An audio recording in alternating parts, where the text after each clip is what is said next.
Hello, I'm Hal Ottaway with the Wichita Postcard Club, and it's time once again for another Postcard of the Week.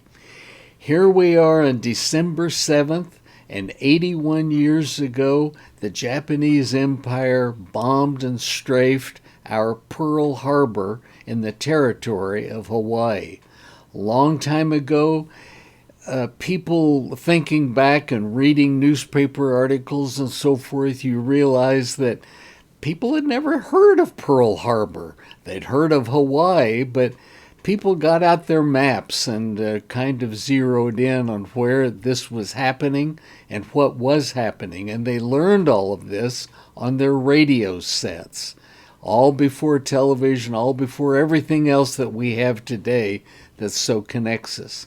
In any case, today's postcard I want to show you is this propaganda postcard.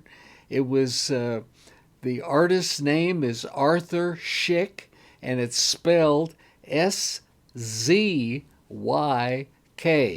The man was born in Poland, and this was his last name. Obviously, he moved to England and then on to the United States. I think before our involvement got started in World War II, but he was here as an illustrator, did books, did magazine illustrations, did advertising and that sort of thing. But the Esquire magazine, the magazine for men, decided to employ him and ask him to create 6 different postcard images that they could produce as a propaganda for our war effort, all in 1942. And so it was the year following Pearl Harbor, which was the end of the year, really, when you think of December 7th, 1941 being Pearl Harbor. But in 1942, the Esquire magazine published 6 different postcards, put them in a mailer, and then would send them out. And I've yet to find the advertisement in an old Esquire magazine telling how much these were or whatever. But they were what we call, collectors would call, an oversized postcard. When you put a ruler to them, they measure 7 inches up and down and 4.5 inches across. They're very, very colorful. They're very strong image and graphic wise.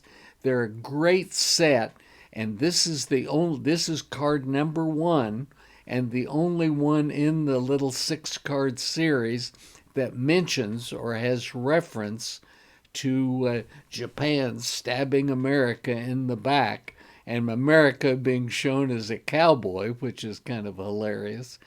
But in any case, it was strong, and these were popular, and I don't know how many they sold or if they gave them away, if you sent a stamp or what. That part of the story I don't know. But they're a difficult set to find today, and even harder to find in really nice, clean condition because of their oversize. I've never seen one postally used, one sent in the mail, but if they were mailed, they were treated as first-class mail, and like letter rate was 3 cents instead of the usual 1 cent postage rate charged during World War II. But this is a great piece of propaganda, as you can see, and it's really one of the finer examples of postcard propaganda during World War II. Hope you like it, and think about this today, the rest of Pearl Harbor Day, and we'll look forward to seeing you next week. Thanks very much. Bye-bye.